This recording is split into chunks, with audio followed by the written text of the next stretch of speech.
I want you to imagine what your life would look like if you spent every day for 1 month solid setting tasks for yourself and actually completing them. Now imagine where you would be if you did this for 3 months. And I think you can kind of see where I'm going with this. But the point is, if you do what we're about to talk about in this video and you do it well, you will become successful at dropshipping. It's as easy and simple as that. Now, in my opinion, staying focused and staying disciplined is one of the biggest myths in this whole grind set, hustle culture mentality that you see all over your For You page, all over your Instagram Reels and YouTube Shorts.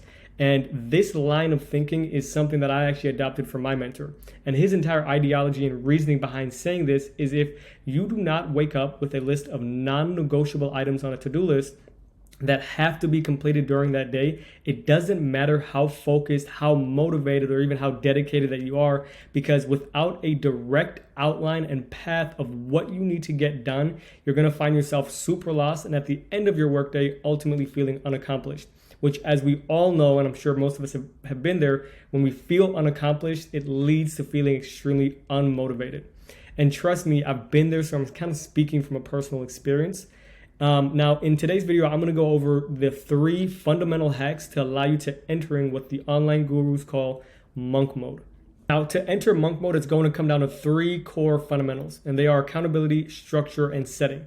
So for accountability, having some form of accountability is crucial because the reason why self-employed entrepreneurs find it super difficult to stay motivated and to get shit done is because they have absolutely nobody to answer to. And personally, when I quit my 9-to-5 to do e-com full-time, I found it extremely difficult because I had absolutely nobody to give me deadlines or to tell me when things needed to be completed. I essentially had an infinite amount of time to get stuff done, and as a result, I got very little done. Whereas when I was working at 9-to-5, I had to report to my manager, and if I fell behind on work or wasn't completing work, I knew that I had somebody to answer to. So there was always a fire or motivation under me to be productive. Now, what you need to do is find somebody. It can be a parent, a friend, whoever. It doesn't even need to be somebody that's in the dropshipping niche, but they need to be able to hold you accountable to getting your task done. And most importantly, there needs to be some form of punishment if you fail to complete your task. Now, the easiest motivator and the motivator for 90% of people on the planet is money. So you need to tell them, hey, if I do not get X, Y, and Z completed by the end of the day, I have to pay you $20 or whatever that dollar amount is, but it needs to be enough where it pains you to give it up. Now, the easiest accountability partner is a mentor who will set and look over your task and make sure that you complete them. Now, your accountability partner needs to actually be able to track what your tasks are and if you're actually completing them or not. So what I recommend is to have a shared Google Calendar where all of your daily tasks are, where you both have access to it. And this kind of moves us on to our next fundamental, which is having a structure. Now, as far as the structure goes, I personally use a Google Calendar to structure my day and to track my tasks. I've gotten into the habit of making sure that I have the next day completely scheduled out before I go to bed. And by doing it the night before, you wake up the next morning knowing exactly what you have to do for the day. So you're not going to, be waking up and kind of procrastinating and trying to figure out what you need to do. By mapping it out the previous day, you know exactly what you have to get done. Now, here's an example of how I would structure my day as a dropshipper. Obviously, my day, as it stands right now is a little bit different because I'm helping students. I'm filming YouTube content like this. And I'm also managing my own dropshipping stores. But this is exactly how I planned my day when I was only doing dropshipping. And I'm going to zoom in here just a little bit so you guys can actually see this. So from 8, I usually would recommend waking up at like 8 a.m., right? You don't have to necessarily wake up at, the crack of dawn, but it should honestly be no later than 8 a.m.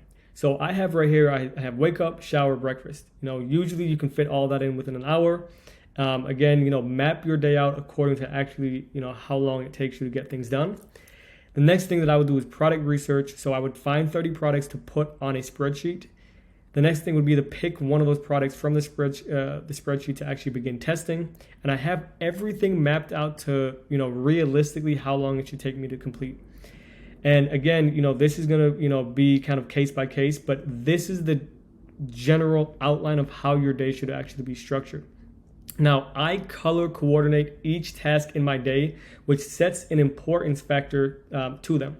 So I use red to highlight my breaks, or anything non-work related. I use green to highlight the most important non-negotiable tasks, and blue is to highlight, all of the other tasks that I need to get done and get completed.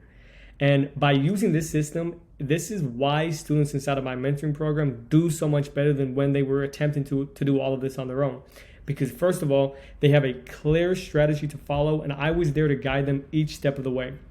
But what you'll notice is by having an accountability structure that makes sure you're staying productive, guess what? You're actually going to end up being more productive. It's as simple as that. Now, the third kind of core fundamental for achieving monk mode is your setting. Now, the area that you work in is a lot more important than you think it is. For me personally, I used to not really, care about the environment I was working in. I would have papers and clothes lying all around. My bed wasn't made. And what I noticed was when I had a clean area to work in, I was able to focus a lot more and also have a lot more mental clarity. Now, I also try and work in different areas. So sometimes I will go to coffee shops or hotel lobbies. And what I noticed is when I started working outside of my house, this is when my productivity and my work stamina reached an all-time high. Because for me personally, it was very easy to get distracted when I was at home. I would find myself on my phone, endlessly scrolling, going to the kitchen all the time, even hopping on the PlayStation if my friend hit me up. And what I noticed was when I was at the coffee shop or at a hotel lobby, I didn't have all the same distractions. I would literally get there, I'd put my phone in D&D as soon as I walked through the door and just start working. Also, when going to a hotel lobby, I would recommend only going to high-end hotels because for me, the atmosphere was a lot better. And it was also a lot more motivational because you're surrounded by high-end people and just high-end things, right? It's definitely a psychological factor where, when you have a nicer environment that you're in, you tend to be more productive and to get more stuff done. Now, if you're kind of feeling overwhelmed after hearing everything that we just talked about and all of these life changes, I get it because I didn't make any of these changes all at once. These were changes that I made gradually. So the first thing that I did was I got a mentor who acted as my accountability partner and obviously much more. And then I started properly mapping out my daily schedule. And after that, that's when I started to change my work environment. Now, I never recommend to go from one extreme to the next because a lot of people just can't handle that amount of change at once. So if you start by making small changes, after a while, you're going to notice how big of an overall change that you've actually made. Now, this next thing that I'm going to talk about is only for people that are actually going to be dedicated and truly want to do whatever it takes to get to 10K a month and obviously beyond. Now, if you're looking for a proven to work strategy and more importantly, somebody that will hold you accountable, click the link below and schedule a one-on-one strategy session with myself personally, and we'll see if we'd be a good fit to start working together on a one-on-one basis.